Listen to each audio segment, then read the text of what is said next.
بسم اللہ الرحمن الرحیم۔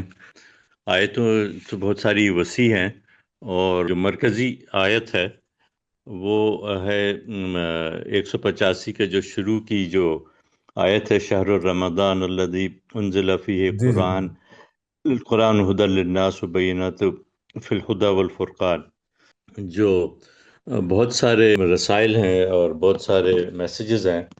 تو قرآن اور رمضان کو جو اس آیت میں جس طریقے سے جوڑا گیا ہے، تو اس کے بہت سارے پس منظر ہیں۔ بہت سارے تفاسیر میں کہتے ہیں کہ قرآن جو ہے نازل ہوا، بیشتر حصہ قرآن کا رمضان میں ہوا، اور بیشتر حصہ رمضان میں ہی مطلب یہ کہ نازل ہوا۔ تو اس کے ساتھ ساتھ ابن کثیر کہتے ہیں کہ ایک امام احمد بن حنبل کی روایت ہے، تو اس کا ترجمہ یہ ہے کہ صحف ابراہیم رمضان کی پہلی رات میں، تورات جو ہے رمضان کی چھٹی رات میں، انجیل جو ہے رمضان کی 13ویں رات، اور قرآن مجید کو اللہ تعالیٰ نے آخری 10 راتوں میں نازل فرمایا۔ تو یہ واضح کرتی ہے کہ قرآن نہ صرف یہ کہ دوسری جو الہامی ساری کتابیں ہیں وہ سب رمضان میں نازل ہوئیں۔ تو اب اس کا جو مرکزی موضوع ہے کہ قرآن کا رمضان میں نازل ہونا، تو بہت سارے جو علماء ہیں ان کی بہت ساری تحقیق ہے، تو میں نے 2-3 علماء کو کر کے، یعنی اس کا جو میرے پاس خلاصہ ہے وہ میں پیش کرنا چاہ رہا تھا۔ تو اس میں یہ ہے کہ سعدی کہتے ہیں کہ قرآن جو ہے رمضان میں نازل ہونا اس بات کی دلیل ہے کہ یہ مہینہ ہدایت اور علم کا موسم ہے۔ تو اس میں جو ہدی للناس کہا گیا ہے، یہ ہے کہ تمام انسانوں کے لیے راستہ دکھانے والا مہینہ ہے، جو ایمان، عمل اور اخلاق سب کو اصلاح کرتا ہے۔ اور پھر اس میں یہ ہے کہ بینات من ہدا، مطلب یہ کہ واضح آیت ہے کہ وہ حق کو صاف ظاہر کر دیتی ہے اور کسی ابہام کو پیچھے نہیں چھوڑتی۔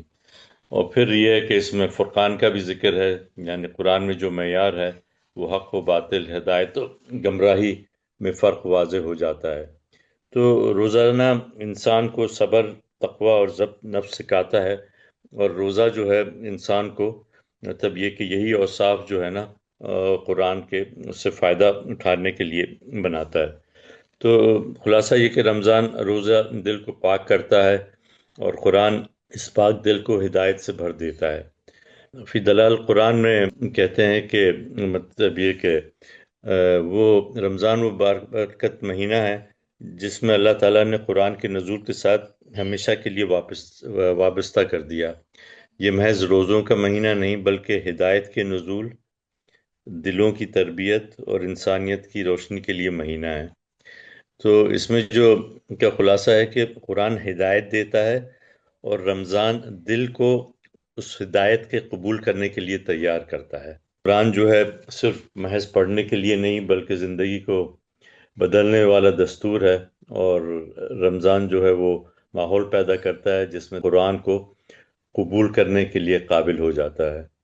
تو اسی وجہ سے الہدا، ہدایت، بینات واضح دلائل، اور فرقان حق و باطل میں فرق، یہ تینوں جو قرآن کی صفات ہیں وہ رمضان میں عملی شکل اختیار کرتی ہیں۔ تو روزہ انسان کی خواہشات سے آزاد کر کے اسے اس قابل بناتا ہے کہ وہ قرآن کے پیغام کو گہرائی سے سمجھے اور اپنائے۔ رمضان المبارک و عظیم مہینہ ہے جس میں اللہ تعالیٰ نے قرآن مجید کو نازل فرمایا۔ اس انتخاب میں یہ حقیقت پوشیدہ ہے کہ قرآن انسانیت کے لیے ہدایت، قانون اور اصلاح کی کامل کتاب ہے۔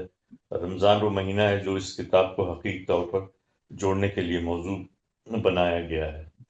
تو اس تعلق سے روزہ جو ہے انسان کی نفسیاتی خواہشوں کو قابو لا کر اسے قرآن کے احکام کو سمجھنے اور قبول کرنے کی قابل بناتا ہے۔ اور خلاصہ یہ کہ رمضان جسم کو عبادت کا عادی بناتا ہے، اور قرآن روح کو ہدایت کا شعور عطا کرتا ہے۔ ہمارے ساتھ جڑے رہنے کے لیے ہمارا چینل سبسکرائب کریں۔